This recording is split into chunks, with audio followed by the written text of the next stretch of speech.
Hi, my name is Kira, and today I will be talking about the toxicity of social media, as you can see on the left side of your screen.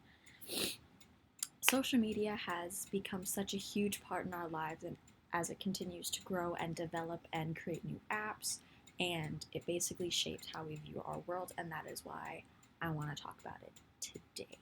Because ever since 2014, when Snapchat and Instagram launched, it's basically become a key part in our modern day routine. We wake up, we look at our phones, check social media like it's our daily newspaper. And not every part of social media is bad. That is not what I am saying. There is some good that comes out of it. It is a way to connect with people. It is a way to make new friends or connect with the old ones who moved across the country. It's a great way to share our experiences and knowledge with others just because of a simple picture online that you can get it. But it isn't all happy. There is some bad that can come from social media. For example, it seems like people are constantly comparing themselves to Instagram models. And boys do it too, but I'm specifically referencing girls from 13 to 19. Every girl, it seems like they are wishing that they could live like these models, live these extravagant lives like these models, but they kind of forget to do a reality check of that they don't even live like that all the time. They don't show the bad. They don't show them when they're in sweatpants or when they're just eating. They only show the good and the good pictures and the good angles. They don't ever show the bad, which causes the girls to compare themselves to these girls who have a bunch of makeup on, have a bunch of cosmetic procedures done, like microblading eyebrows, eyelash extensions, or they're just photoshopped. And when they see that, they think, wow, I don't look like that. And it makes them sad, and they can grow depressed, and they can grow an eating disorder, so they can become skinny and they can become, cute or Instagram worthy just because they think that their life and their body isn't good. And I don't have a picture of her, but one person who spoke out about this was Asina O'Neill, and she was a Australian Instagram model.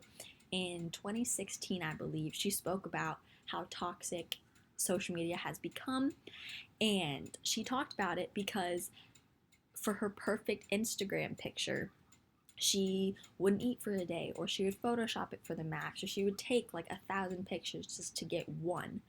And a lot of people gave her backlash because she just up and quit social media. She had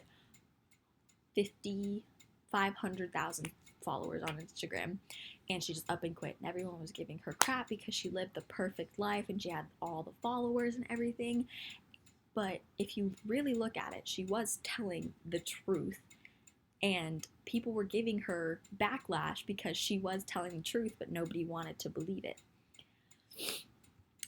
Social media has also given us the opportunity to voice our opinions in the ways we wouldn't really beforehand, which isn't all bad. But as you can see, I have two pictures. One you might know, one you might not. Obviously, one of the big ones was Kathy Griffin with her Trump's bloody head. Everyone was saying she either went too far when he got elected, which it was very too far, or people were saying that she was right on the mark, that he's a crappy president, etc., etc., etc. Another example is Jeffree Star, who is a multi-million dollar person who owns a makeup company. He's a YouTuber, he was a singer, self-employed person, and he had a lot of controversial issues that were basically just online. He was never in person a controversial person, but he was video recorded, like being mean to black people, etc., etc., and people were just calling him racist, which a lot of people are quick to comment on things when they don't know the whole story. We just think one side of the story is the whole picture, and that's who we believe because we saw it first, which that's not necessarily true. Every person thinks that they are entitled to comment on something about every post that they see. It's like, even if you don't like something, I'm gonna voice my opinion on it, even if it's completely unnecessary, rather than just unsubscribing from that person or blocking them so you don't see it. I don't understand why there's so much hatred going on in social media right now instead of just clicking off the app. Because everybody is so consumed and interested in what other people are doing rather than just focusing on their own lives. We would rather hate on someone else's life because it's not like ours than just being concerned with our life and just living that. And that's why I really wanted to talk about this, because it is becoming super toxic on social media, especially Instagram and Twitter, because everybody just wants to comment on the hate, or that you're not perfect enough, or that you're not skinny enough, or not popular enough. Why don't you have this many likes if you have this many followers? You must be buying likes.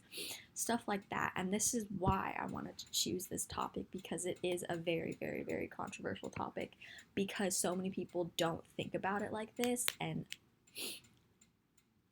they just think it's the normal to just do all this stuff, which it's not.